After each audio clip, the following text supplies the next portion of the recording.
All right, we'll call the Thursday, November 10th, 2022 City Commission meeting to order.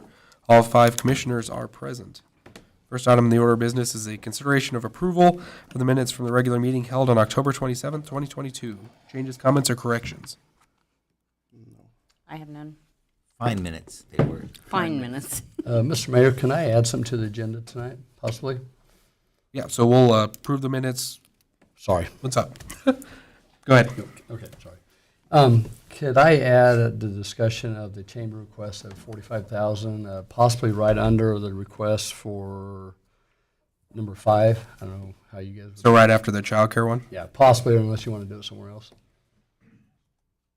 I'm fine with that.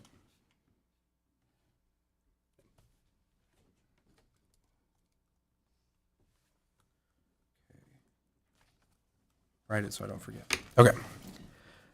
Citizen comments for non-agenda items. Seeing none. Move on to the consent agenda. Only thing we have here this evening is the mayoral appointment recommendation for the Care Council. Just a reappointment. No real changes. Move approval. Seconded. It's been moved and seconded. All in favor, please say aye. Aye. Aye. Aye. Passes. I'm sorry, Commissioner Burgess, was that your second? Yes. Okay, thank you. That passes 5-0. Then we'll move on to item number 5, matching funds request for child care provider awareness campaign. Sarah Wassing.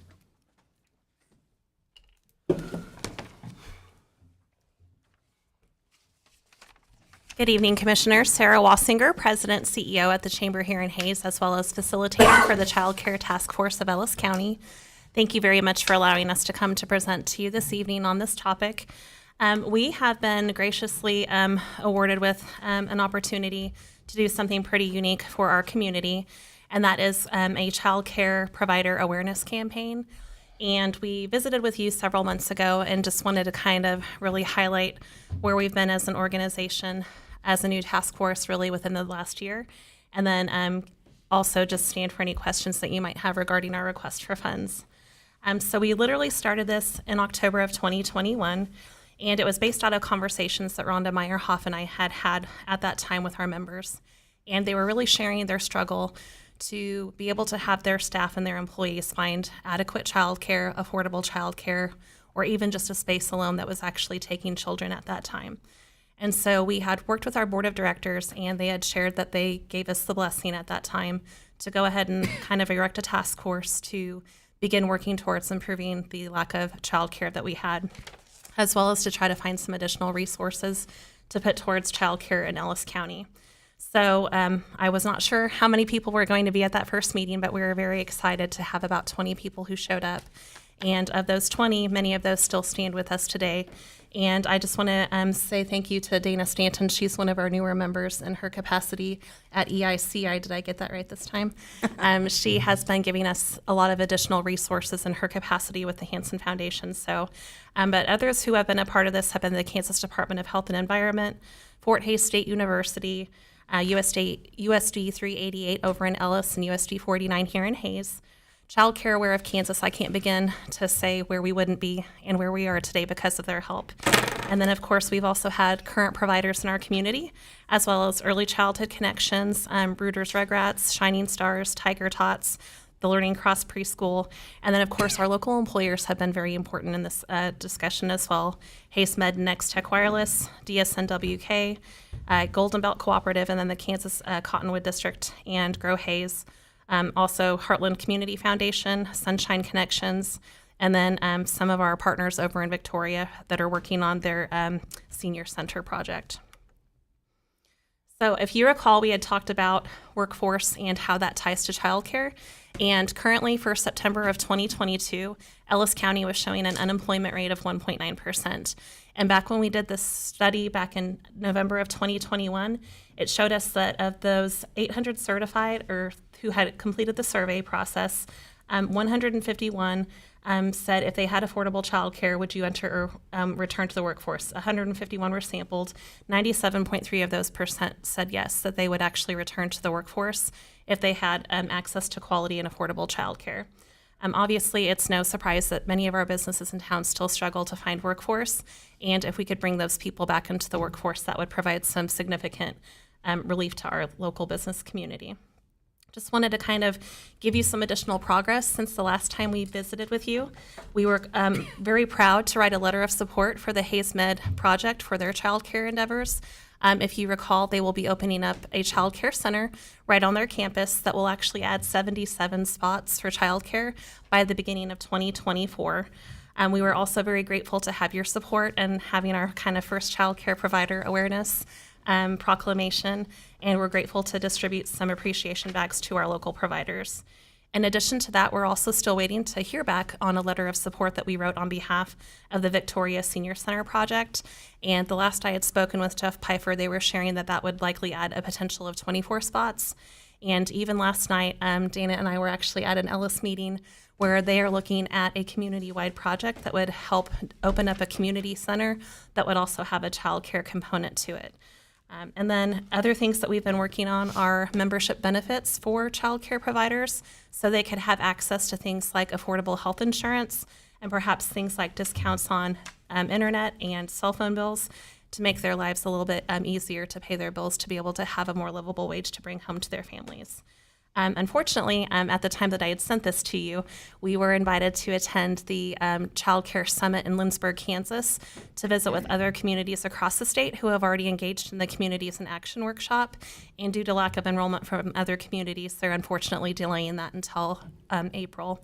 However, that will give us an opportunity to see what our cohorts across the state are actually doing to address child care needs, and we can hopefully learn from their successes, their challenges, and see if there may be even things that we have not done for our community that we might be able to implement for Ellis County.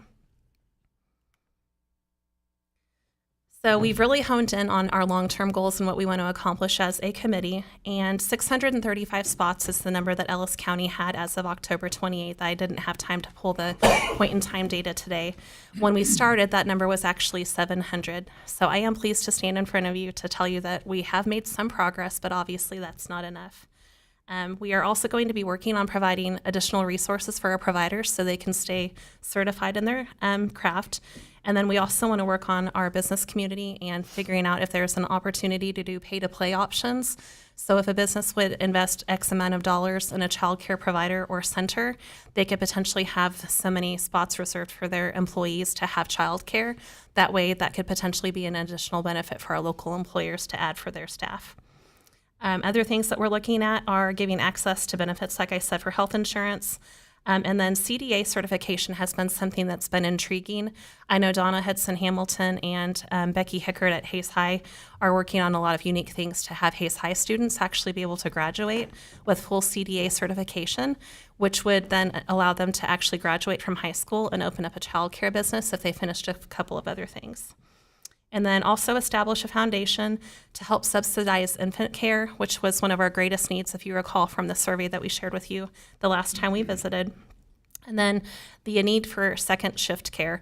I know that Hayes Med's project ultimately will start out with kind of first shift offerings, but they do have a lofty goal of actually opening that up to be a 24/7 care window. And we think that there is probably a need to have additional things like that for non-Hayes Med employees across the communities. And then we also want to look at long-term stipends for our current providers, and then also figure out how we can work with our elected officials. I want to personally thank our representative, Barb Wassinger, who has been engaged from the very get-go. She even attended one of our meetings that we had a couple of weeks ago with local providers to further assess what challenges they are up against and try to figure out what regulations might be able to be adjusted in order to make it easier for current providers or for even future providers to provide care. One of the things that may not be evident to many people is that Kansas is the second most highly regulated state when it comes to childcare. We don't want childcare to lose quality. We want to make sure that our children in our community are safe, but we also know that there might be some red tape that might be able to be lifted that would still allow for those things to happen. So this is just a quick snapshot of kind of some of the degress in a few ways that our community has had. So licensed family care group homes was 91 in 2020 for Ellis County. In 2021, we dropped to 84, and we've even seen a dip further from that this year, and we're down to 74 in-home providers. Ellis County is a little bit special in the fact that we have providers who prefer to provide care out of their home a lot of times. And many communities that are like our size actually have more center-based care than they do have in-home care. And in Ellis County, we have quite a bit more in-home care than what other communities our size do have. But I just wanted to show you the number at the top here. I think, if I remember how to do this correctly, this is where that 635 number comes from. So at any given point on any day, Child Care Aware of Kansas is actually working with our local providers to figure out how many open spots they have, if any, and what the opportunities are for our local families.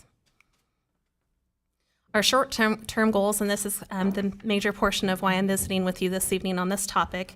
We were blessed with a grant from the Schmidt Foundation several months ago for $30,000 to work on a child care awareness campaign. This awareness campaign is really going to be aimed towards trying to find people who aren't currently providing care. You know, we know that there might be that population that isn't working right now because they cannot provide care. And part of what we're taught when we learn leadership principles is when you get tired enough of something because it's broken, sometimes you do things that you wouldn't normally do to help fix that. So how can we connect with perhaps those people who aren't currently providing care and see what resources we can funnel their way for them to give that consideration? This awareness campaign would include local and statewide advertising through radio advertising on our local radio stations, Hayes Post pushdowns and rotating ads. The statewide effort would really be more of a geofencing, so we would kind of try to target the people who are looking for things that are related to childcare or young children, and we would follow their habits online and try to figure out how we can connect our message with them based on where they're traveling. Another goal that we want to do with this is also doing over-the-top advertising. Many people nowadays, unfortunately, they aren't going with our local providers for cable and things of that nature. They're actually streaming. And so we know that in order to find that audience, we need to meet them there too. So we would target specific channels that would be geared towards early childhood development and things of that nature as well, and programming that was suitable for families. The other couple of things that we're working on is the child care provider substitute pool. We know that there are many times families have to actually not work because their provider unfortunately is either sick or maybe they have an appointment that they have to take their own child to or for themselves. This pool would allow for certified people to have the same credentials as our current providers to either come into the home or the center. I know EICI, since they've partnered with us, have a few more resources to throw at this project than we do, and we look to partner with them to continue to help them with creating that pool. So we were grateful to be able to present this information as well to the County Commission on Tuesday morning, and we had asked them the same thing that we are asking you this evening, and had suggested in order for us to have the $30,000 in funds, Schmidt Foundation has required us to find $30,000 in matching funds. Today we have applied for several grants and unfortunately have not been able to be awarded those grants. Many of the funds that are out there right now, the money is geared towards building facilities or purchasing facilities that can be renovated to open up childcare or for in-home providers to have additional resources. There's just not a lot of appetite to put money towards an awareness campaign. All of us in this room are very capable of the power of people in our community, and we know that the people are the greatest resource that we have. And so finding the people who could be providers is where we believe our task force feels our efforts should be focused right now.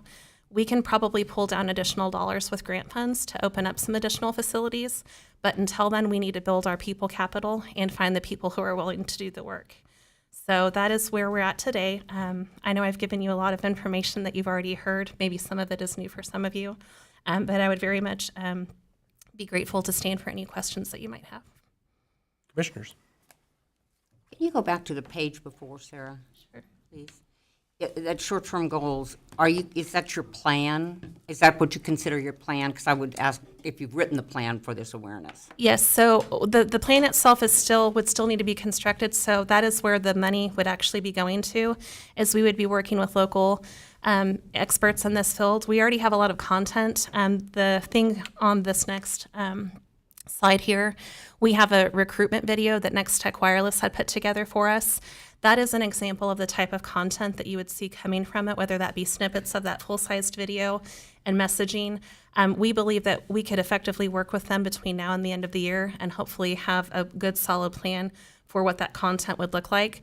We had kind of held off on putting those individual pieces and spots together until we got closer to our funding goal and could know what that would look like. But yes, that's essentially a breakdown. One of the things I did want to clarify, our Child Care Task Force is not a 501c3. So when we had started our efforts, it was really underneath the umbrella of the chamber, which it still is. We do have a line item for the Child Care Task Force for income revenue for some grant funds that we have received already that cannot be utilized for that, but we've used that for some of our additional efforts that we've had already. So the invoice that we have is just a shade under $60,000, and by a shade, I mean just a couple of dollars. So all the money that would be received from the Schmidt Foundation, from the county, potentially the city, or other nonprofits that might be interested in contributing to this would directly come in and then right back out to pay for the year-long campaign. Who have you talked to or visited with about the geofencing? Who does that? The Eagle Creative Consulting Team. And the over-the-top finance advertising? All of the proposal, we worked with our local Eagle Creative Consulting Team, so they would help us manage all of that messaging, all of the advertising, the radio, text, any of the videos that we would be pushing out for any of the over-the-top advertising. And you said you'd written $1 million worth of grants. Did I hear you say at the end you hadn't gotten anything from the $1 million worth? So we have written letters of support for grants that have actually been pulled down.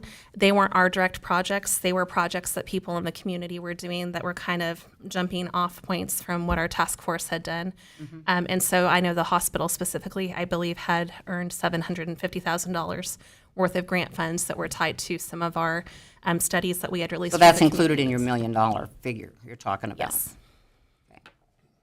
I think that's all I have. No more questions. Thanks. Is there, so the $60,000 that you would have total, right?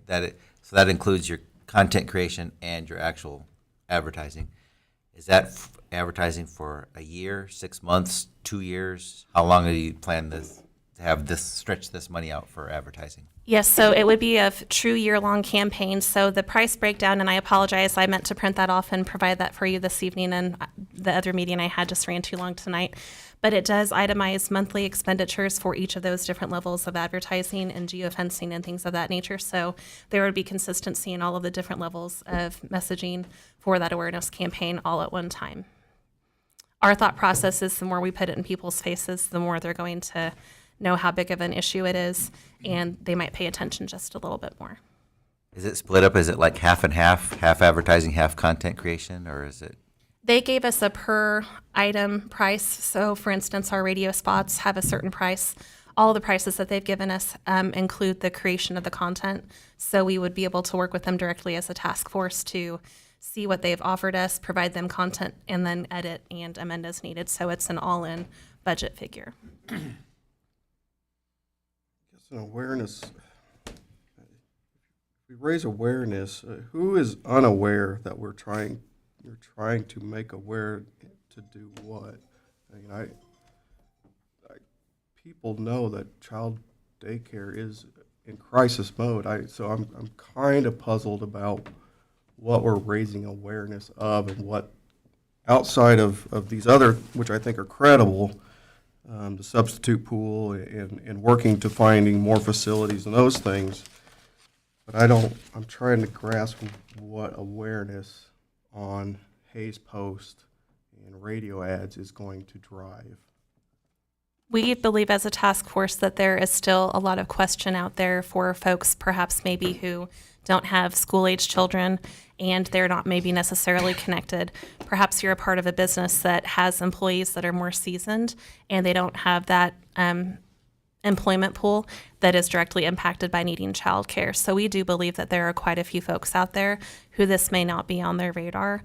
And, it's very easy in the society that we live in, because there is so much to pay attention to briefly digest that, yes, this is an issue, but how does that tie to me or tie to my community? And so really just, our efforts so far, I think I had shared last time that we had 3 different prospective child care provider meetings. And out of that, we actually had 2 who were very seriously looking at providing child care. And those meetings alone, just to provide awareness, they've stayed through that process and have remained connected with the task force. And within the next month, they will be opening up a child care business. So those are just a few examples of smaller success stories. We need to compound that, and that is where we think that even though a lot of the population in Ellis County might be aware of that, some people and I don't want to say living underneath the rocks because I find that to be a little bit rude, but they might just be a little naive into how big the problem really is. May Dana come up and say a few words? Is that okay? Speak to that issue. Introduce- I think everybody, Introduce yourself. introduce myself. My name is Dana Stanton, and I'm the Child Care Program Director for the Northwest Kansas Economic Innovation Center. It's my job to work with communities and private providers to help them increase child care slots. That is a very good question. What would that do? I think anybody that you talk to is going to say, there is a crisis in child care. What are we going to do? What they don't realize that right now there are so many opportunities for organizations, for communities, and for individual providers to get into that business. There are replicable models. There is waiving of fees for becoming a child care provider. That is what people aren't so much aware of, that there is a path to becoming a child care provider. You'll receive support from all of these different agencies. So I don't think people are aware of all that's happening out right now. So you truly believe by this year-long campaign that will open doors to get people to possibly And open I up? will tell you, I don't know a lot about the campaign, but what I feel very confident in saying is that if more people understood the supports that were out there, they might be more likely to take a leap and go into the child care field. I would feel very confident in saying. Well, and I know Commissioner Burgess, you got more. if you I have want. several, so Okay. if you want So I appreciate the campaign. I appreciate the Smith Foundation, understanding how important it is. And this is not only a citywide, it's a state, it's a national issue that we're having. I guess my thing is, I love the campaign, but how long is it going to be before we have action? I know the hospital looks like they're going to be building, which is great. Maybe more people will do it, but we can't wait 2 years for action. We need something to happen. And I know it doesn't happen overnight, but we really need it to happen overnight. And how are we going to, the campaign's out there, we're going, everybody's seeing it. Where do we go from there? And maybe that's an answer you don't know. I'm just Well, I asking. can tell you what we're doing in other communities. Especially a community the size of Hayes, we're not going to sweep in with any one program and attack, all those 635 slots. But what we're doing is, quite honestly, chipping away at that problem. The more that we talk, with the more community meetings we have, the more potential providers we reach out to, I think you start getting momentum running, and then someone hears about, so and so, she started that. Yeah. She started a center or a group home. I think once those start happening, you get some momentum, and then that's how you start addressing that problem. There are lots of things from my resources that I use that will be helpful that have never been there before. Sustainability grants, longevity grants. There's so many grants right now through Child Care Aware that come from KDHE. There's just a lot out there right now that makes this a really great time, but unless you're tied into the early childhood community, or maybe someone like in my position, you would have no idea that those exist. There's help on helping with budgets and planning and how to make your child care business successful and how you can, plan your budget and your revenue stream. And all of these things are out there, but people aren't aware of them. So I think that's where this campaign would be helpful in letting them know that it's a problem, but there's lots of ways to solve that. And there's lots of ways that we can attack that problem and end up on the other side, not only with more child care slots, but then an increased quality of what's going on in those centers and those homes. 'Cause my thought on it is, it's not a campaign to say, hey, there's not enough childcare, we need to focus on building, 6 more buildings that can house it. That doesn't solve anything. Then we'd have 6 buildings that don't have the providers to fill them. What this campaign, the task force is focusing on letting people know that, hey, the issue is not that there just isn't enough buildings for it. It's the providers are needing the help and support from other businesses and everything to keep the cost burden off the parents. Because they don't want to, providers, if they wanted to, say, hey, it's going to be $500 a week for your kid. That way I can cover my expenses, the cost of inflated food, to pay for my retirement and insurance and stuff like that. It's providing that awareness to businesses that, hey, maybe we should be doing more too, because if I want the scarce employees that are out there now, no one's applying, maybe it's because they can't find childcare. And if we can pull resources together business community-wise, we can provide the support needed to tackle a lot of these costs without having to push those costs onto the parents themselves, which would in turn stimulate a lot of this. I mean, having insurance is huge, or having somebody who can help them get their taxes done. I know my personal experience, the amount of stuff that we have to have for taxes for our childcare in our home is nuts. She sits down almost every single day making sure that everything is logged, which it is. We had state come through our home and did our yearly inspection. I mean, just the amount of things that they look at is ridiculous.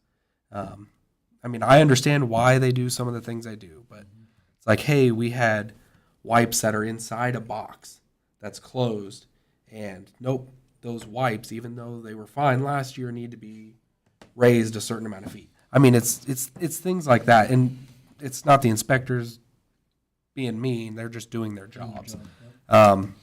Mayor Reuter, you mentioned the cost of care. Just recently, we crunched some numbers, and right now, the average cost of care that the average family in Ellis County spends for one child is around $7,000 a year. When you multiply that by the number of slots that are currently in place right now, you get a figure of over $6 million spent on childcare in Ellis County. That's a huge amount of money, and I would think most people, I was shocked. I called my husband to come and check my math. But that's what it is. There's just a lot going out there. But then when you look at how much that provider is making, you think, oh, they must be getting rich. It's usually like $2.30 an hour per child that the child care provider takes. So when you hear those, that's kind of just that's sad. But then when you say, do you know what, we've got some sustainability grants that are going to award you for staying in the field and are going to award you for quality, they might not hear that part of it. And that's something that could be brought out in an awareness campaign. Because the awareness campaign needs to be focused on addressing the root cause of the problem, not just a lack of spaces, which a lot of communities are like, hey, we did a really good job. We got a $1.2 million building built. Who's staffing it? Staffs it. Or do you have enough providers to even go in there and make sure that you can fill those spots? I mean, the Children's Center here in Hayes is a huge portion of that. I mean, that place, I grew up in that place, and they're struggling. They have the room, but if they don't have the people to do it and do it correctly, you lose those spots. So you have to address that root cause of the problem, which I think a lot of this is what it does, and it's not going to happen overnight. As much as I'd like it to, it'd be nice to have, hey, we're going to have the task force come in and you gave us 638 spots in a year and a half. That'll never happen, and it won't happen anywhere else unless you start chipping away that root cause of the problem. Once you do that, I think it's the if you build it, they will come mentality for me, is kind of how I understand it. If I'm wrong, please let me know. Sounds Commissioner great. Burgess, since you were already interrupted, I just asked my one last question, then nobody's going to bother you again. And then I'm gonna ask for a good 30 minutes. You should get it. I first of all, Dana, thank you for coming to the podium. I think that you're going to be a huge asset for the whole organization. I was thrilled when you joined The EICI. Northwest Kansas Economic Innovation Center. There, I get my initials all messed up. But I think you're making something very clear, and that's what I was kind of asking and didn't ask it well enough, I guess, or clearly enough.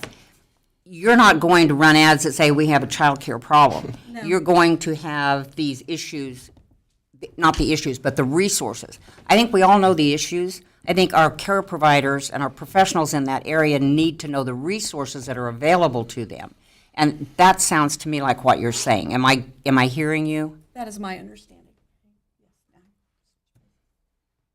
And I apologize too. I don't think I did a well enough job explaining exactly what that awareness campaign would all include. Primarily, the focus is definitely trying to find the space for those people who would be interested in providing care, understanding truly what the resources our task force has unveiled, as well as what Child Care Aware of Kansas has, and different waivers and grants that people can apply for right now. We also know in order for this to effectively work, childcare is in market failure, whether we want to admit it or not, and we need to get our business community involved in that. Although we are very connected, obviously, as a Chamber of Commerce with our business community, we still need to have more things put together for them to fully understand what those opportunities could look like. And so I very much envision having information put together that our business community could look at and say, if you are looking to partner to help fix our childcare issue, these are the ways that your business could get involved. This is how your business could help. If you want to get involved in that process, here's how you do that. And I think it's multifaceted. I think we need to go find the people first of all, but also get the other people who haven't been at the table yet to be a part of that discussion. And then, of course, engaging our families, because if we have people who are sitting at home and they're not working, those are the first people we're going to go after. That So- makes logical sense to us. When they're listening to this campaign and they, I have a question, who do they contact? Do they contact the chamber, the task force? We would likely direct them to our phone number. At this point in time, we don't necessarily have any other formal phone number for folks to contact, so that would be us. And then our next step after that process would be to reconnect them with the right person.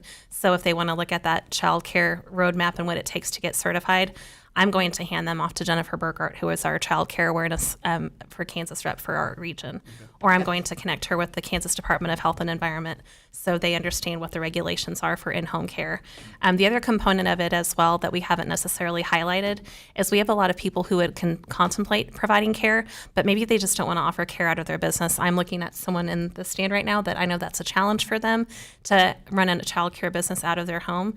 And gosh, wouldn't it be nice to be able to have your family over for dinner the next day and not have to worry about covering up your business that you have Monday through Friday because you had families that you had to keep your house in a certain condition for in order to make sure that if you had a state visit that you would still qualify and pass that test essentially. So it's definitely not going to be focusing on we have a problem. I think to Michael's point, everyone is very keenly aware that there's a problem. This is that next step and that next level of digging to the surface to address that root issue. And one of those big root issues is just finding people who can actually open up spots and provide the care. And you have Child Care Aware and KDHE has been represented in those focus groups as well. Yes. So they know the issues that are being brought up, which again is a first step to identifying the millions of regulations that they have and how to correct that. And from my conversations with state and federal leaders, it sounded to me like this is one of the only places in Kansas that's really focusing on this kind of issue. It's kind of leading the way in how I understand that we're looking at things. And again, I'm biased with it. I live it. But my wife's on the task force, so I hear what happens at those meetings, and there's a lot of positive happening. And again, it takes forever and a day to happen, but if somebody had the magic bullet to solve it overnight, then I'm pretty sure this task force would probably find it. All right, I'll let you do your filibuster now. Well, I'll start with my personal experience a little bit, and most people kind of know this. I have a kid in daycare right now, so the 7,000 number on average is very, very likely.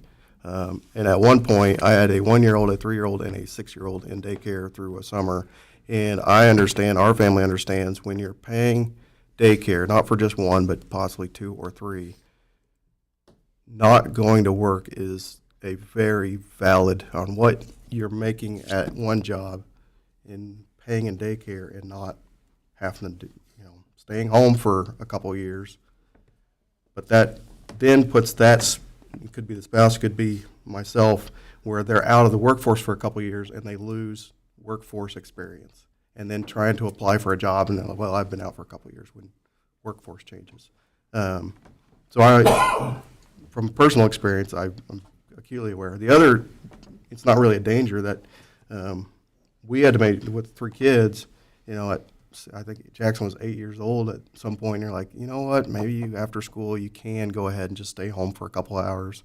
And now he stays home with Noah, who's 6. But trying to send them to daycare even after school for those few hours when you're already, again, with one of ours is full-time already. Cutting the budget and trying to find ways to get daycare out of your personal budget so that way you can do other things is a huge challenge. So that's personal experience. But my questions are more geared around the request and the grant itself. And I can't make a decision on the 15,000 just in a vacuum with this request standing on its own. So I'm going to try to put my questions just towards the 15,000 in the grant request. Listening to the county meeting, they put 15,000 in. You mentioned to them that you were on your way to Kiwanis, HAYP, Imagine Ellis County, and asking for potential funds from them. Were you successful in those outside of the county? Our Hayes Young Professionals is willing to contribute up to $500 for the Child Care Task Force. That is some of their funding that they have not yet to spend for this year for different events that they had budgeted. And they would approve for those funds to be used for the awareness campaign should we fall short on that.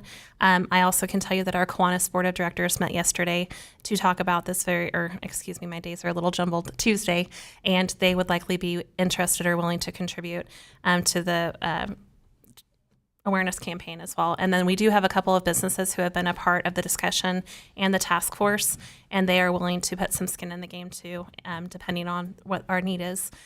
With applying for those grants initially and then not being successful, we just know that the bleeding needs to stop somewhere, or at least try to slow down the bleeding so it doesn't get too bad.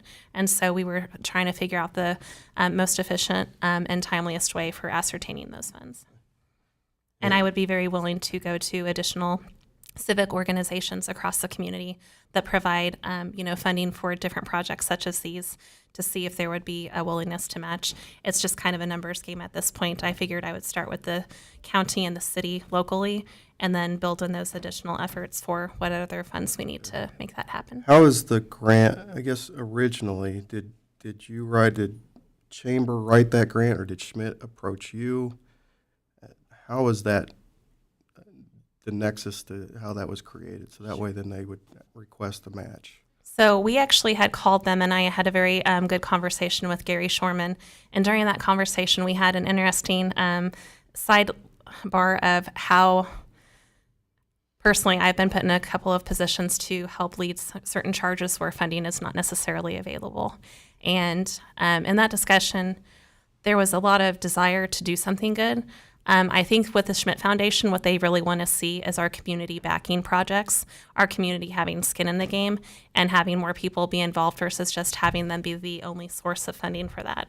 And so we were very grateful for that conversation and completely understand where they're coming from on that. I've never, unfortunately, been on the side to where I get to give dollars before. It's always on the side of, unfortunately, asking for dollars. But that was really their kind of earmark was, let's get the community behind this because we're already going to need to do that anyway in order to make progress. And then just kind of circle back through that then.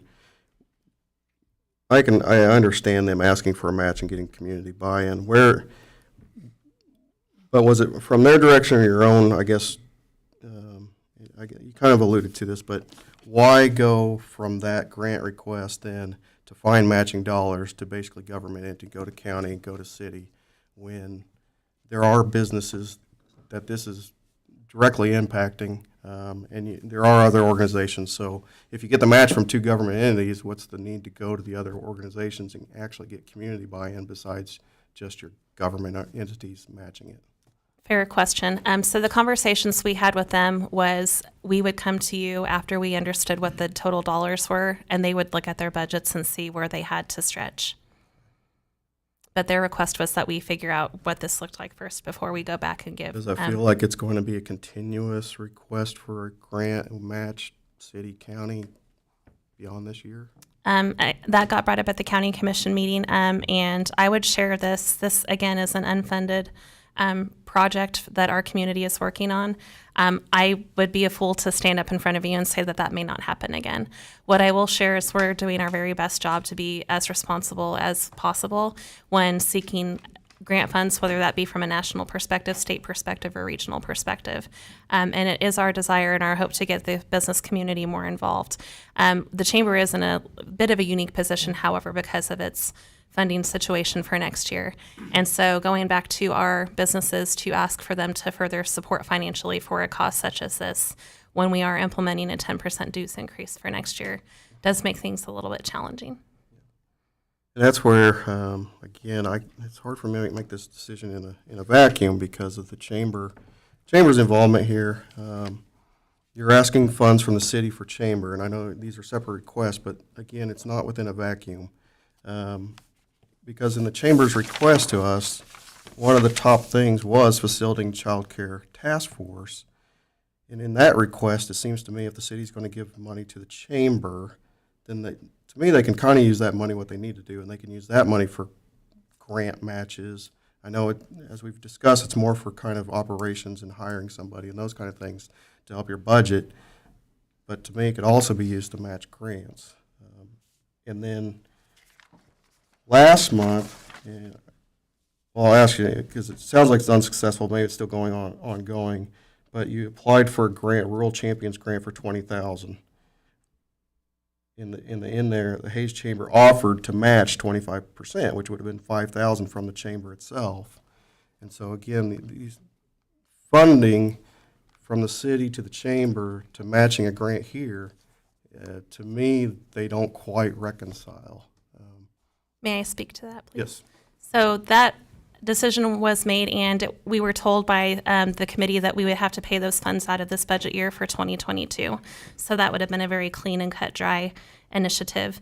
And looking at the amount of man hours spent, specifically not only just myself but other staff that we have, over probably $20,000 worth of staff time has been invested this year for working on childcare.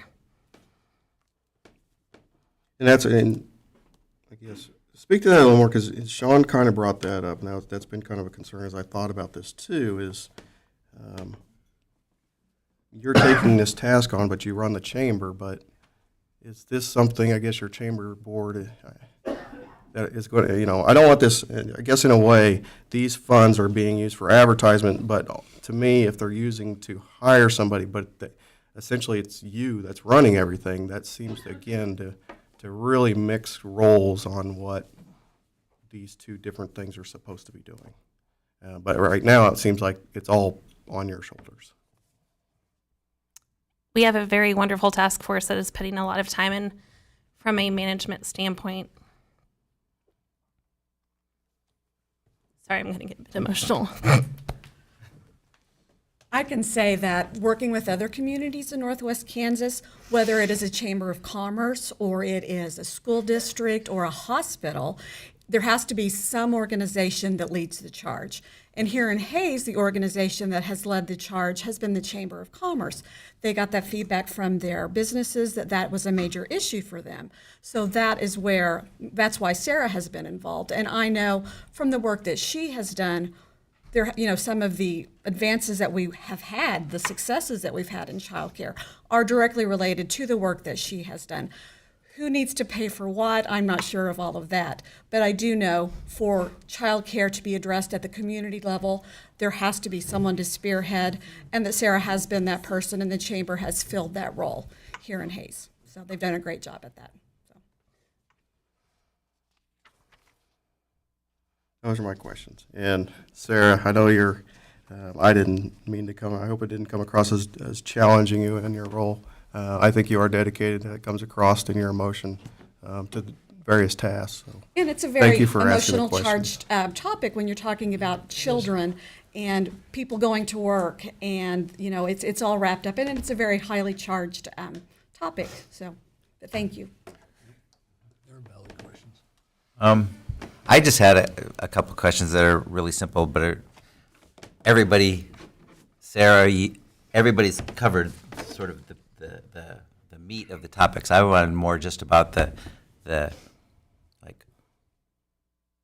we're not obviously going out and advertising to other communities to try to bring people in, kind of like Emporia always tries to poach Hayes' police to go move to Emporia or Pittsburgh. So we're focusing the advertising is in Hayes and Ellis County. I was just wondering how we came up with the $60,000 to spend on the advertising for a year. I can speak to none of how they came up with that information, but whatever awareness campaign that we do in Hayes, of course, it would be directed towards the people who currently live here. That being said, if anybody else were to see it in a neighboring county, those supports are there. Doesn't matter where you live in Kansas, but yes, I'm quite sure that they will focus all those efforts in developing that child care task force, workforce here in Ellis County. Right. Yeah. As a person who spends a lot of money on radio and over-the-top advertising and geofencing, I know sort of what the costs are Takes a lot. per year, and $60,000 is a lot of money to spend on that. And it's nice to know that the messaging is like there's multiple messages, so it's not like the same message all year long. But that was just sort of my questions of how we came up with. We need $60,000, therefore we need $30,000 of match. Just where that sort of came from. Yeah. And I don't know the answer to that. I wasn't involved in that part. Well, what I got out of it is there's going to be a lot of educational. It's not going to be just saying, hey, we're short.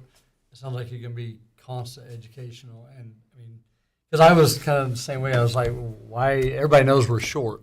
But if you're educating people on where you can get possibly more funds, I mean, if that works, I mean, we won't know until we do it. I mean, I know exactly how many radio ads you get on each station for $10,000 a year. And if you're spending $20,000, I know exactly how many spots are going to be on each of those different things. And that's why, we're going to get hit with, get the opportunity to hear, 50 spots a week all year long on radio, and then another 50 on the streaming. So it's a positive question. I just wanted to know how many times we're going to get hit and how we decide how we came up with that. So in speaking with the Eagle Creative Consulting team, we essentially shared with them our efforts, kind of where we're at, what we're trying to accomplish with the awareness campaign.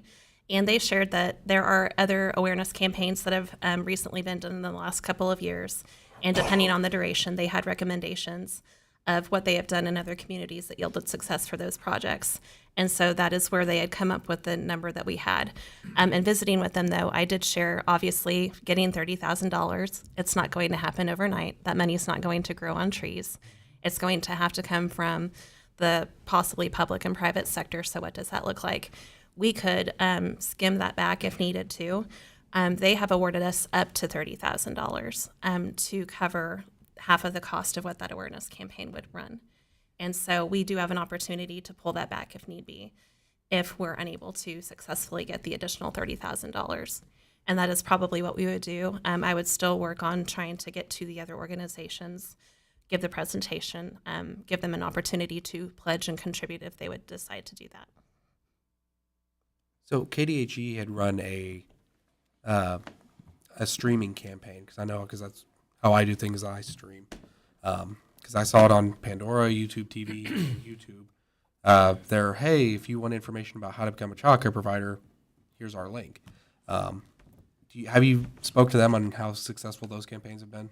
That's a great point. I think I've only seen that commercial once, but I have not had the conversation with whoever is in charge of that campaign. But I would be very willing to reach out to them to see what their experience has been with that so far. I'm assuming because of what we do. That's why I see it every single day. It's almost as bad as a political You got ad. geofenced. I got geofenced. But it's not Derek Schmidt versus Laura Kelly, so we're good to go. Thank goodness. Commissioner Burgess, were you done? Yes. I'll make a comment too, after all that. I appreciate the questions, and Sarah, your motions are absolutely fine. It's a subject that is near and dear to all of our hearts, and we understand what's happening in this community. You and the task force are doing great work. Commissioner Burgess makes some very good points of how we're mixing these dollars, and I think it needs to be clear how we want to do this. I'll tell you right now, I have no problem with giving you $15,000 for this program, but I think it needs to be defined better if, as Commissioner Musil wanted to start in the other conversation, I need more clarity.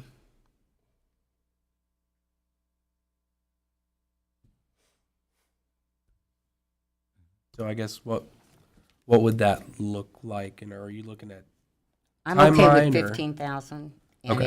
if you need a motion to do that, I would move that, but it's a whole different discussion when we get into the 45, because we're mixing dollars here that all are, It's got to be separate. To me, it's completely separate. Gotcha. discussion. Okay, I get what you're saying now. Okay. And I do appreciate that we presented on a night that you haven't had an opportunity to have this as a work session. So based on my schedule and inability to attend next week, I think kind of caused a hiccup in the order of things. So I appreciate if you need to have us come back to. well, now, shame on you, Sarah, for being so busy. Yeah. And I kind of, sort of off of all of the discussions here, think that, you know, I wouldn't have a problem with $15,000, but I would almost suggest like half of that in order to get the buy-in from other parts of the community, just so that Great when, point. at the end of the day, we can say, hey, we got buy-in from all of these groups, even if some of them are only $500 or $250 Or or $1,000 or $1,500, as long as the whole, you know, if for some reason we gave you half of it and you only raised another $7,000 and still needed 500, I could see coming back and saying, well, we'll make sure you get to the great point. $30,000. But I would like to see the opportunity to get more people in the community involved instead of just, like Michael said, here's the two government agencies giving you all of it. So there's no actual opportunity for others that would want to be involved. Is there a deadline on your grant that you need to have the match? It's pretty open-ended. Can we move to table it then for I think a we week? could. And Remember when First Call for Help came and asked for money, and we kind of put a challenge into the community to find those dollars in various ways, and they were very successful. And what it actually did for them, it gave them awareness in this community that they hadn't had before, because they actually went out and told their story. And I appreciate what Commissioner Barrick said, because I think that's a great idea. But tabling it is no problem for me either. What kind of time frame we want to put on that? I don't Not have an against opinion. I would say be like what the first meeting of December, probably. That give you enough time to get around to Second other. meeting of December. I'll make it enough time. No, but it doesn't No. have to be that fast. Yeah, it doesn't have to be that fast. It can be the first meeting in January if that's not too late for you. not to be that. Oh, yeah, because Oh, yeah. Oh, yeah. You all how about the short timer, last? you. I don't even know the time frame on the regular meetings in December. We have three, yeah, we Could we have do three, the- we have three regular meetings. We have one more Right. here in November and then Right. 2 in December. December, it's the 8th and the 22nd of your regular meeting. How about the 22nd of December?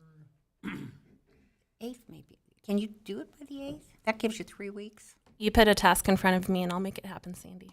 I'd like to hear that. It's too late.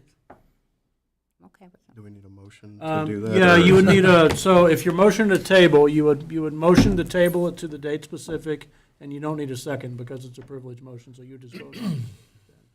So moved. Second. Oh, you don't need a second. So you Okay, can sorry. vote. You just said that. Oh, okay. So December 8th. So the motion is to table it until December 8th. Correct? Correct. And I'll Yes. call for a vote. All in favor, say aye. Aye. Okay, motion passes 5-0. It'll be tabled until December 8th.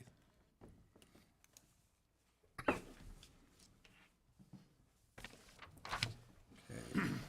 Then we have the add-on agenda item. If you were still wanting to speak on the chamber request, Sean. Yes, if I could. I'll be honest, I've been on here since 2013. I've never done this, so this is new to me, guys. But, you know, they came to us, I believe, May 23rd when we got their email, or they sent a letter to Toby, sorry. And we all said we didn't want to discuss it during the budget because it wasn't a budget item. I personally, you know, talking to Sarah many times because I've had many questions, and I would like to see us grant the $45,000. You know, you talk to Sarah and you can see even tonight her passion for what she's doing for our community. I understand, I know what I'm going to hear. They're member driven. That's where their money should come from. But, you know, the last 2 years, a lot of things have changed, and it's been hard for people to raise money. A lot of people have found different ways. We were told this would be a one-time ask, and I would like to grant them that. And You know, I know, Toby, you told us many years ago, I believe it was at a retreat when Manhattan and Garden City had their biggest growth. The city, county, chamber, school board, everybody walked in unison and they moved forward. And I guess that's something I never forget, that I think if one entity is struggling, I feel like it hurts the whole community. I think our community is doing really good right now. And I'd like to see us just help them out a little bit for 1 year. I think we can afford it for this 1 year. Do I think it opens up other questions from other people? Absolutely, I do. But I think the chamber is a big part of our community, and I think they should even be a bigger part of our community. And I know Commissioner Berry could ask, and I was very, I like the answer. You know, are they a member of the state chamber? You have not been since 1990s. Mid-90s, which made me happy because I think they're way too politically for me. But so I mean, nothing more than what we've talked about before. I just think. I think they deserve it, and I don't think it would hurt the city of Hayes, and I think it's worth granting them their wish. And I don't know, should I make a motion to discuss it? You don't have to make a motion to discuss it. Well, if you want to make a motion to grant the request, you'd need to make a motion with the dollar amount and where you want to pay for it out of. Right.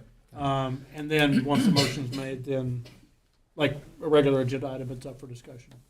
Well, I guess I'll make a motion to fund them $45,000. It would come from Commission Capital Reserve, and not to be, I guess, a check written until they come to you and ask. I know sometimes we just, you know, it's approved and you send out, you know, if approved. And I guess more that's a motion for discussions. I'll second the motion for discussion. There's been a motion and a second. Any other discussion? I would assume so. I haven't changed my thinking at this point at all, and I've had conversations about it. I'm even less apt to vote for it, given how we're mingling some dollars and making requests of the $45,000 that was going to handle this piece. I think we need clarity. Given the information I have in front of me tonight, I would not vote for it. Commissioner Barrick and Burgess. Well, I thought we'd have a decision on the child care thing, so now it's kind of like because that was the question that I raised. Giving $45,000 to the chamber, to me, that allows them to do these tasks that they want to, and that money can be used for these kind of things. And when we had the discussion in the past, and Sandy does raise a valid question about using it for operations and hiring somebody or however, or using dollars from the city for tasks. And to me, the grants are the task, and I kind of wish that these grants had been prior, and then you're asking for the grant money and not asking for operations money. So but with that kind of, I don't know, I kind of waffle on it. I don't know, I'll think a little more, and if Barrick has some questions or thoughts or. Well, I think, and I would assume that any child care money would go into a separate line item that would be used just for that advertising, and that the $45,000 that was asked for originally would be in a separate line item or a separate account, even in the chamber. So they would be, if we wanted to audit them, we'd be able to go out and look at which account money was spent for specific things. And so I think in that sense, I don't think the monies will necessarily be mixed, even if they go to the same organization. And I think we could easily audit that if we wanted to. So the question to me is really, do we want the $45,000 request in and of itself? I see them as separate requests, and so really, I could make a decision individually on them, as long as we know that we can count on them being in separate accounts so that they could be audited. I appreciate that, but I don't think that's my point. I think my point was, and Commissioner Burgess, you'll have to correct me if I'm wrong, part of the $45,000 request was dollars invested for child care, daycare task force. No, it just says facilitating the child care task force of Ellis County. That's all I'm I mean, saying. it's part That's of- my point. That's the only point I'm making.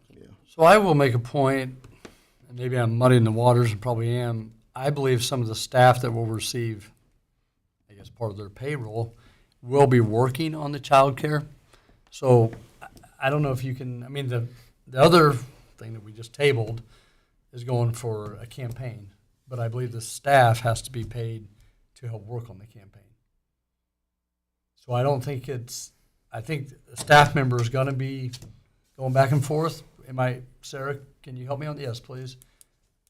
Because to me, that first was for the campaign, but you have to pay somebody to work on it. Yeah. So the question is the campaign not going to happen if the staff can't work on it?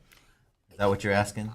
Well, No, I'm just saying if they get this money, there's potentially a staff member that's going to work on it is getting paid from some of the money that you receive from us. Sarah, before you answer that, can I throw this in, Sean, real Please. quick, just as clarity? Remember when you came with the initial request, and I said that I was very anxious to work with the chamber on projects? I was not interested in operations, and I think that's where all of this stuff is getting No, muddied for me. you're right. I mean, so please. Okay. So yes, everything that would be potentially received for the campaign would directly go to the campaign. I think I shared in the presentation, we have established a separate line item for the Child Care Task Force of Ellis County within the income line of the chamber's budget. Since we do lack a separate account for the Child Care Task Force because it's not its own 501c3, we didn't have the funds or the manpower at the time that we established in order to do that. So that is why our bookkeeper essentially said create this separate line item. The funding that we have requested for the one-time ask for this from the City of Hayes to help us through 2023, and I know it does get muddy because of some of the things that we said we could potentially finance this year. We have done a very wonderful job as a team making sure that we are in flux for this year, so we have a stronger financial position this year. We did lose 25 members in 2022. I'm proud to say that we're back up to 492 members. With us having a 10% dues increase next year, though, we just don't know what that writing on the wall looks like. We are also working on the health insurance from Chamber Blue of Kansas, and unfortunately those prices came back a little less wonderful than what we were hoping they would come back as. So we're not quite sure, and to your point, Sean, we would be very happy to hold off on asking for those funds until we knew what our clearer picture would look like for our change in membership for next year, because we renew in January, so the most of our income on an annual basis does actually come to us in the months of January and February. And we could hold off on seeing what that does look like until we had a better understanding and picture of how many members we would have stay over next year. To address the question about the staff time paid for working on child care efforts, I would just go back and share the flux of time that is spent to make progress on the Child Care Task Force of Ellis County probably does require about half of my time on a weekly basis right now. Much of that time is overtime too. So it's just trying to find the capacity. So I have a question for clarification. So if we say, hey, we're going to move forward with 45,000, and they're like, hey, we actually had an increase in membership. We don't need the full 45, but we need 25. They could come and ask for the 25 and just not take the extra 20, correct? That's how I would that- like it to be worded. So what you're asking is to pre-approve $45,000 and then let them ask for whatever they need? Well, no, the original ask for 45 is up to 45.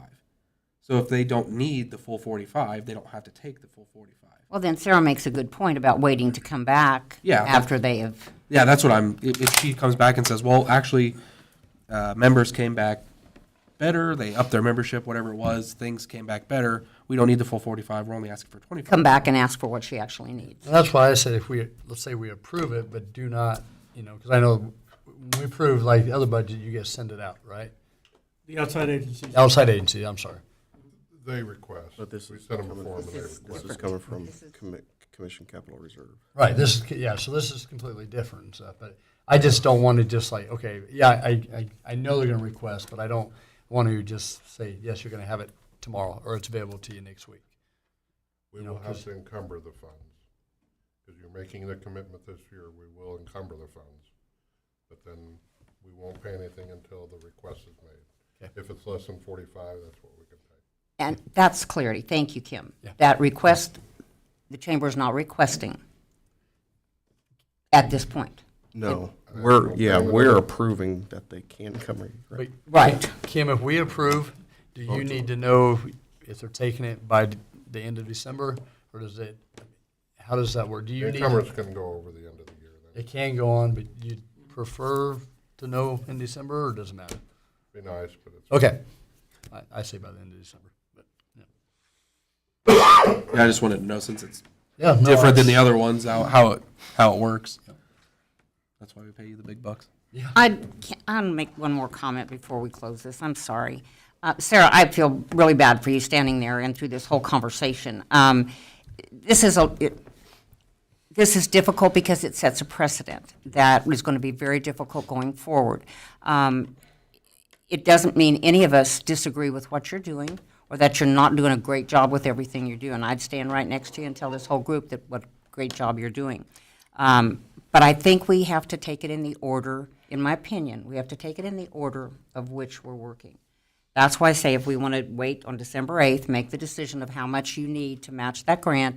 If you want to encumber $45,000, I don't care. I mean, but I would ask that a request come back and clarify what that's for. If it comes back and it's totally operational, Sarah, you know where I'll be. But I don't want you to think that we've spent an hour taking you apart, because that was not the intention by any of us, I don't think, unless that was Mason's problem. It might have I don't been. think so, not usually, no. Yeah, because I usually like to try to make people cry. Who made him so- cry? Oh, shows that was passion, Commissioner Sarah. Burgess. Yeah, I think what's made it, why we're on it so long is because we know the passion and hard work that you guys do. Right.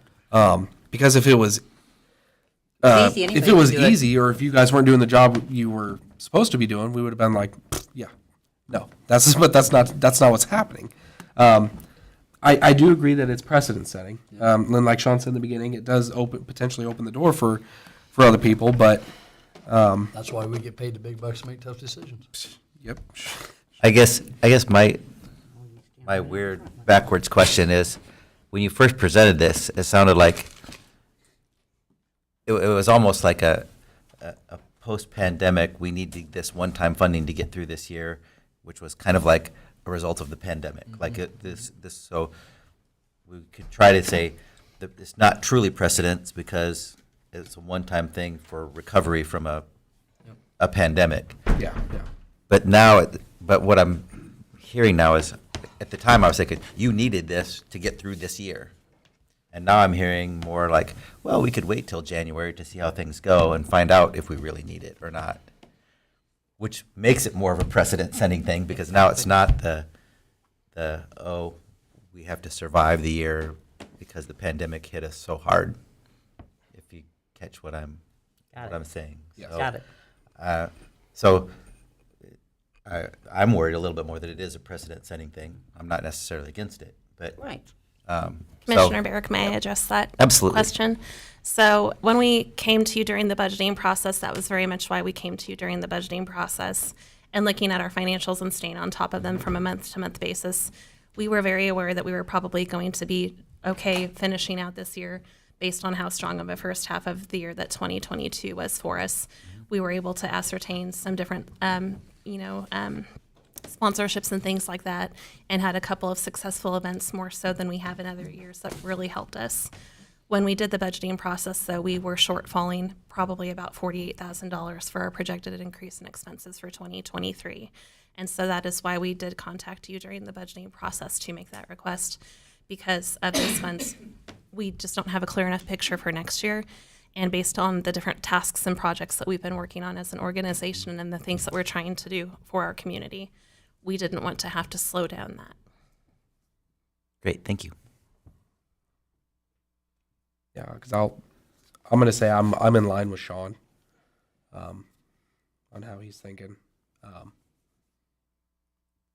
I don't know how to go any farther than how you said it. We have a motion on the table, so the motion was. The motion to grant the 45,000 request coming out of the commission. So encumber the I don't- 45,000. Encumber, but I not don't think you're grant. saying grant 45,000. Are you? The motion, how does- yes. The motion was to grant the $45,000 request, but not cut the check until it was asked for. So that essentially encumbers it. Yes. Yes, your authorization is an expenditure, so Kimball encumbered at that point, but the check wouldn't be cut as per the motion until it was asked for. But it could be cut up into 45,000 if that's what they ask for, or any amount less. And what I would ask for clarification is it just based on their request, or do they need to come back to your? I say, personally, on my motion, I would say per the request, if it's approved by us. That's come back. how I took the motion. Yes, Okay. that's what I meant the motion to Wait. sound like. but- Wait, to clarify that, yeah, you mean I'm- they have to come back to you? No. No, Okay, Come to just, him. Right. If we approve it, it's, it's done. they have to ask done. for it. Right, yes. right. Don't come okay. back about That's the other way I heard things. it too. I don't think any of us. For whatever reason. Yeah, right. The expenditure is 45,000, it's been approved, so they have to ask and then the check gets cut. Okay. That's the way the motion was put forward. That's what I meant it to say, yes. Okay, We're so not wanting to amend that motion to anything. Yeah. Should be up to that. I mean that's kind of implied, is it not? Right, that's the total authorized expenditure, but if they only ask for 25, then that's all Ken's gonna Okay. cut. Okay. So just so I'm clear, the original motion and second stand right now, correct? For me, yes. Okay. So any other discussion on that, or do you want to vote on this? You have to vote. You have to vote, and then you have We're done discussion. discussing. Or no, you No, have we discussion. already- but- We're done discussing. Okay, I just want Yeah. to make sure nobody else has We're anything done else to discussing. say. So, Done discussing. now, my last thing, to be clear, they don't have to come back To to us. Correct. Right. Based on the motion on the table now. Okay. So on Sean's motion, Michael's second. I'll call for vote. All in favor, say aye. Aye. All opposed? Aye. Non-voting? Pass. Okay. So motion passes 3-1-1. One abstention. One abstention. Thank you. Sorry, I haven't had one of those before. Always happens over. And you're almost done. Yeah. See, another good thing. Thank 5 you, minute break. commissioners. Yes. We haven't been in here for. Okay. We can All all right. break while Jeff talks now. Yeah. All right. 2023 water line improvements award of bid. Good evening, Commissioners. Jeff Crispin, Director of Water Resources. The 2023 capital improvement plan includes projects to upgrade water lines and add some hydrants in various areas of the city. Bids were received by 2 contractors, with the low bid coming from J Corp of Hayes in the amount of $629,573.54. The cost for this project would be funded from water capital. A little bit of background here. The project replaces 3 4-inch water mains in residential areas that have had multiple breaks and quality issues in the past, and adds 6 new fire hydrants in various locations in the city. And as I mentioned at the work session, when I wrote the original memo, I said there was 7 hydrants. There's actually 6. I knew so for- that, but I was wanting you to tell I'm us. sorry? I knew that, but I was wanting you to tell us that. Good. Locations include 661 feet of new 6-inch water main along 23rd Street, that's from Hall to Elm. Also 661 feet of new water main, this is a 6-inch water main as well, 24th Street from Hall to Canal. 944 feet of 8-inch water main, so a little bit larger size, along Cottonwood from 27th to 29th. And then these are the 6 locations for the fire hydrants. The one on the left side is just behind 2710 Canal. The one on the right is at 2710 Walnut. Jeff, can I ask something real quick, but because I will forget? I'm sorry? Can I ask something real quick? Of course. Okay, so when these hydrants are placed in, I know we talked last week about the different colors and pressures. When they're installed, are they all installed as the blue top ones? So the reason why, or the way a hydrant gets its color, is based on the flow within that line. So brand new water line with water lines around it that are flowing just fine, it's based on what that hydrant or what that water main is flowing. Okay, so it's not. So it based has on- nothing to do with we put in a brand new hydrant, but it's about what the flow is at that water line. So you think about some areas, when we upgrade some of them that are red top, you go out and you drive by, well, how are they going to make that better? The only way you really make it better is probably by taking the 4-inch water line out of the ground, putting in a larger main, because sometimes those 4 inches are tied down to maybe a 2-inch line. So Okay, that that's makes how sense. you increase the flow. Okay, thank you. Let's see here. The next two, the first one there on the left, 323 West 24th would be a new hydrant there. 2309 Plum Street on the right side, on that corner would be a new hydrant. And then two more, one at 1511 Haney, right there on the left side. And then on the right side is 608 East 13th. That is Adronics. That would be actually back behind. In that area, there's not a lot of hydrants, and that would help with spacing of hydrants. All of these are issues with spacing, but as I mentioned last week at the work session, not only is it spacing issue, but sometimes it allows us to get in if there is a quality issue. We can actually flow water out of a hydrant in order to improve quality in that area. Bids were opened on the 18th of October from two bidders listed. All bids were reviewed by city staff and our project engineer, Driggs Design Group. The low bid of J Corp of $629,573.54 has been determined to be the valid low bid, below the engineer's estimate. Current schedule calls for the contractor to begin in May of 2023 and take 75 working days basically to complete the project. So on the financial side, CIP, when we put together CIP for 2023, we placed those projects on CIP at those dollar amounts with a total CIP budget of $776,000. And as I said, the engineer's estimate came in a little bit higher at $903,644,000. And I mentioned it last week. I mention it really every year when I get up here, because if J Corp is awarded, and they've been awarded in the past, they do great work. Currently, we're finishing up the current year project on 6th Street. They have about a block more to go down in the Milner area. So work has been going great, and we're very pleased with what they're doing. So tonight you have three options: to accept the low bid, direct us to another option, or do nothing. And this is the action I would request, and I would stand for your questions. I move we authorize the city manager to enter a contract with J Corp in the amount of $629,573.54 for the construction of the 2023 water line improvements project to be funded from water capital. Seconded. Motion by Commissioner Barrett, second by Commissioner Burgess. Any other questions, comments for Jeff? Just real quick, Jeff, every year we ask you when you're under budget, like, why can't we do more? The reason we can't is because it's already been engineered and it's kind of impossible to do more. Yeah, we would have to add another water line to this. We would actually have to go out, get an engineer hired. We would probably have to come back in front of you because of the dollar amount that it may cost. When we are preparing for 2024, I will be taking multiple projects to design and engineer. Because you also have to wait on KDHE too, don't you? Yeah, so any water line that's a great point. KDHE actually has to approve any water line. So once the design and engineering is done, it goes to KDHE. They have to make sure it meets the city specifications and state specifications for the design and engineering of a water line for safety purposes. So it's quite an involved process. It's just good to, I'd like to be closer to the budget, but, we will have things that come over budget, and, we're almost $300,000 under budget on this, so it.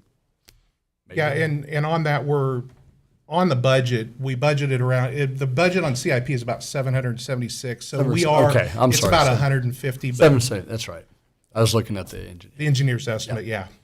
Well, no, I think Parks has the authority to take any extra money Yeah, they go to Parks, yeah. from water, so. Good, Jeff, bad Jeff? Come on up. Exactly. Any other discussion? Not, I'll call for a vote. All in favor, please say aye. Aye. Passes 5-0. Thank you. Thanks, Jeff. Thanks, Jeff. All right. Parks, Jeff. Fort Hays Municipal Golf Course fee increase. Good evening, Commissioners. Jeff Boyle, Director of Parks. Here this evening to talk about the golf course recommended fee increases. Last week we looked at the gap between revenue and expenditures, and you can see the trend is that the gap is getting slightly wider. We're not interested in that getting too far apart. So we are going to recommend some fee increases tonight. Yellow is our current fees for the various items, and then the blue is what we're recommending. So you see here is junior golf fee and a 9-hole fee. Not recommending a junior golf increase, but we are recommending a $2 increase on 9-hole fees. Weekday, weekend, again, we're recommending a $2 increase on both of those fees. And you can see that keeps us kind of middle pack there with the rest of the golf courses that were contacted. Single membership, couple membership. This is a $70 increase. Family membership, also a $70 increase. Trail fees and cart shed, as you can see here, is a $95 trail fee increase. We're going to talk more about that in just a minute. No fee increase on the cart shed, except I would like to point out, and I'm going to be talking about it in a couple more slides, I am asking you to increase the gas cart rental shed to the same level as the electric carts, because they do also use battery chargers and those sort of things to charge their carts. So I am asking that to be a flat fee for gas and electric carts. On the trail fees, we talked about this last week. The area in yellow on the back 9, those are areas that we've already completed with concrete cart paths. The areas in red have not been completed, and as you're well aware, it sounds like the cart paths are not in very good shape. My intent, if you approve these fees tonight, is to come back to the commission with a plan of attack for taking care of these cart paths in one fell swoop, if we can do it. So, unless advised otherwise, that is going to be the plan, and it's going to happen fairly quickly. So originally in September, or I'm sorry, that's this next item. These are the recommended fees in whole. You can see on the far right is the increase for each particular item. We are expecting these increases to increase revenue by about $49,500 a year. We also discussed the possibility of creating automatic increases every other year. And this would be our recommendation. The commission has a desire from our last meeting to start this in 2024. We're okay with that. These are the numbers that we would increase by. These are your options. And this is the action requested. Make a motion, we approve the rate increases as recommended by city staff for the 2023 golf membership season, as well as the future increases as presented, with the caveat the city staff will evaluate statewide golf course fees and report to the city commission every other year prior to implementing the future fee increases. Second. Motion by Commissioner Musil, second by Commissioner Burgess. Any other questions, comments, or discussion? I do like the idea of going up every 2 years, but I also like you reevaluating, and maybe we don't need to go up, one time. But I think waiting, like we've waited, 9 years to 8 go years, up? yep. That just seems like a long time. In January, we go through and update our spreadsheet on other course fees. Sometimes we wait till February to make sure they've all made their changes. Right. We update that, we'll evaluate that, and if there's something funny there going on, we'll be back to you next year to discuss it.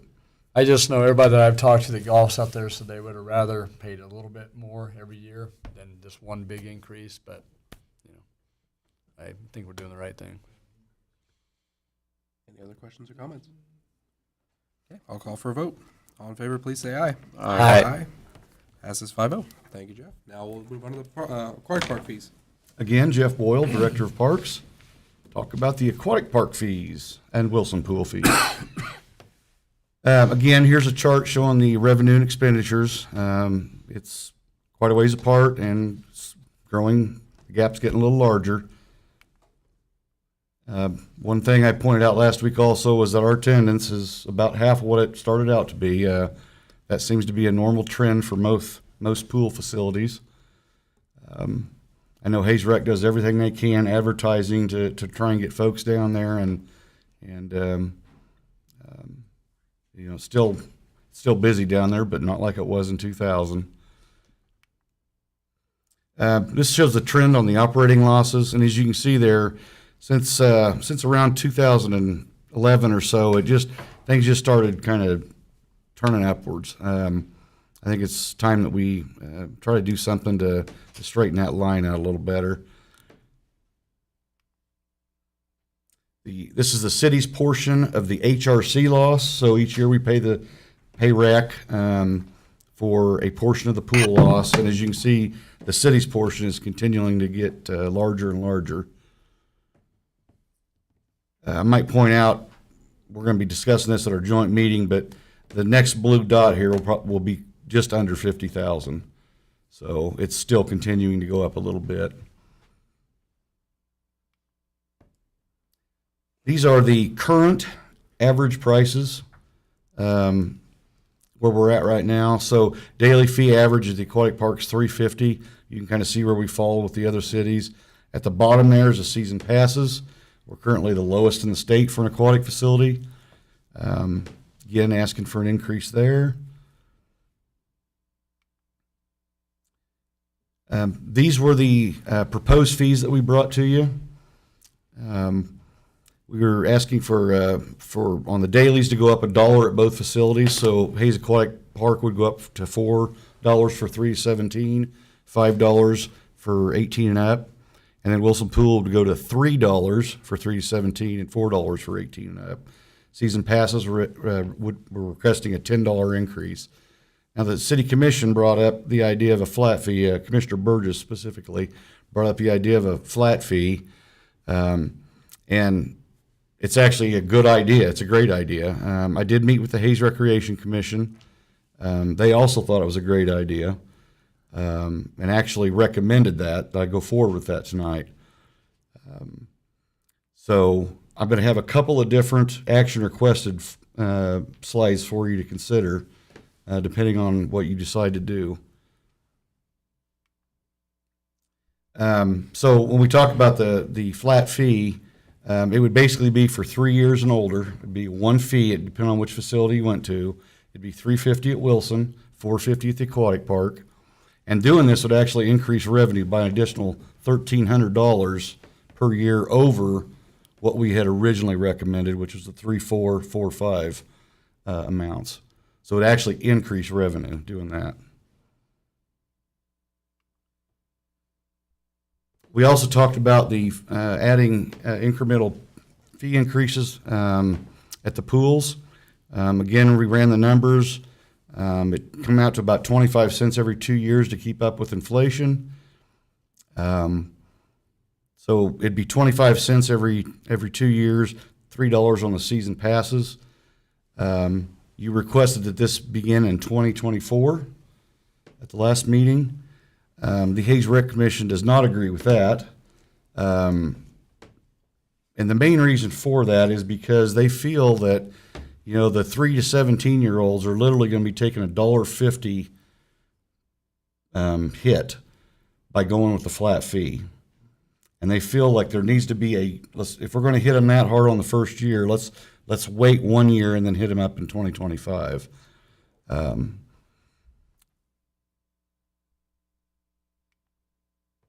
So here's your options. Approve the proposed 2023 fees, which was the original fees, $3 at Wilson Pool for 317 and $4 for the 18 and up, and $4 and $5 at the aquatic park. That was the original 2023 proposed fees. So you can either approve that, or you can not approve that and direct staff to implement the flat fee rate of $350 at Wilson Pool and $450 at the aquatic park. Or you can do nothing. City staff is okay either way. Either one of those is a good route to go.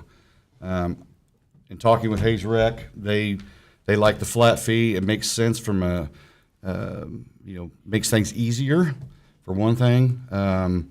It provides a little more revenue, which is good. So we're absolutely fine with that as well. So here's the flat fee action requested, if you choose to use that one. Do we have to I the other one first, or does it matter? Now, this, you can do either Pick the or. one you want. And this was the proposed fee, the original proposed fee action. Like I said, city staff is okay with either or. I'll go back to the other one, and I'll make that I move we approve the flat fee rates of $3.50 for Wilson Pool, $4.50 for the Hayes Aquatic Park for the 2023 swim season, as well as the future fee increases as presented, with the caveat that city staff will evaluate statewide pool fees and report to the city commission every other year prior to implementing the future fee increase. Second. Motion by Commissioner Jacobs, second by Commissioner Burgess. I wanted to make sure that, I don't know where it fits and whether it even has to be discussed, but I was going to bring up tonight that I do agree with the gentleman that we should not increase it that quickly because of that, the youngest group that's going up $1.50. I If- don't think we should increase that in If that's the 2023. case, I would suggest amending your motion to, when you talk about future fee increases. say the To begin in 2024. 2025. I amend my motion. Kim's got it. And I Yeah, and you have to amend the second. second her Amended motion. amendment, yeah. Oh, whatever. Jesus. That was The Sean. amendment first and then go back. You have to amend your original second, correct? Yeah, he did. Okay. Sean did. Oh, because you, Sean. Oh, No, wait a second. Michael, Wait, Michael seconded. yeah, because you did the original second. So should I not be second? Yes, no, Michael would have to amend Michael would his have second. to, Michael he's following Robert's rules, and I know where he's going. We need to prove or disapprove the first motion and then amend the motion and approve it. Yes. Do you have to? I think so. The motion was made. We need to vote it down And then and then redo amend it. it. Roger just brought up a really good point. Okay. Season Roger. passes is not listed in this new motion. Oh. Whoa. Sure isn't. So well, let's just vote the first one down because And it then doesn't have we it can anyway. start all over. Right. We'll start. Call for the vote. All in favor of that motion, please say aye. Opposed? No. No. Yes, all right. Right. Whatever. Yes, opposed. That motion fails 0-5. Okay, can I make a suggestion before you go, Sandy? You bet. I would suggest approving the fee recommendations as presented, Okay. the flat fee recommendations as presented, And flat fee and season pass recommendations as presented, with future increases to begin in 2025. so moved. Oh, come on. I want to hear you say it. No, I'm smarter than that, Reese. Thank you. Seconded to that. I knew Kim had it. Motion and a second. Any other questions or comments on that? For my clarification, who collects the fees? Does the fees come to the city or does Hayes Rec collect? They go to Hayes Rec. Okay. That's Because part we of have their, yeah. So those fees are part of their financial report that we get each year. further clarification, if they go to Hayes Rec, why are we approving that? Why is the city approving? I know we have a stop loss and we cover that, but as far as their money that they make. What, Why are we approving in it? past commissions have wanted to set the rates at the pool facilities. Yeah, it's precedent. Okay. Any other questions or comments? He's just making a lot of messes here for a short time he's going to be around. I do agree with the recommendation of 2025. You want me to admit something else besides not paying when I wear jeans? My son's four. If my son's four, I'll absolutely say he's two. Write that See down, what kind Grant. of criminal we have up here? It's him, it's him. Your revenue's going up by $1,800. Can I amend a motion that says it's $5 for anybody that wears jeans in Yes, you can. Oh, my gosh. Anybody named Squirrel Michael. game, please. Take a vote, dang it. All in favor of the new amended, or the new motion, please say aye. Aye. I think so. Yeah. Passes 5-0. Thank you. Thanks, Jeff. Good job. All right, now we're down to a little the stuff clearer that next shouldn't time, confuse us. Commission inquiries and comments. Commissioner Barrick. I was just at the annual Kansas Museum Association meeting this week, Monday through Wednesday, and I would like to commend the Ellis County Historical Society was given a grant to be able to scan all of the Hayes Daily News articles over the past year, so they'll be recorded and saved for anybody's future use. And also, they received an award for graphic design for a traveling exhibit that they could send out so that they could have people still seeing the things they're doing. So it's two very nice awards that they got from KMA this year, and I just wanted to commend them for that. That's outstanding. Hearing that kind of outcomes to things that we've done is really, really refreshing. I appreciate that. I don't have anything. Just want to remind everybody, holiday open house downtown Hayes, and actually throughout Hayes, many businesses are doing it. City staff did a great job of getting it decorated downtown, so Toby, thank you for having them do that. And it's going to be chilly, so it'll feel like Christmas, maybe. That's it. Michael? Again, I'll wish Hayes High good luck tomorrow night in their playoff game, and Hayes at 7. And it's going to be cold, like you said, so place to warm up. Jeff Christmas sits on the west side if you need your hot cocoa kind of warmed up. I've been told he's the guy to go see. And he's not raising his fees, I don't think. You don't get him to blush very much. Peppermint in there. I can hook you up. And did I see right that your staff found something cool? Did we find something cool? I thought you did. Did you find a new dinosaur or something? Really? Found a bone or something. We read about it. Yeah. Huh. I thought you guys found something cool. I don't know. It's good. 4-headed T-Rex or something. I don't know. No, I don't really have much. Appreciate everybody for hanging around for this marathon. Thank you all for being here. I appreciate it. And thank you guys for good discussion. It's not fun to have non-easy things to talk about, but I'm glad we can talk to each other about it. Be civil, except for Michael. Yeah, well, he wears jeans. He wears jeans to the pool, so he doesn't count. But, all right, I don't have anything else, so we will adjourn at 8:06.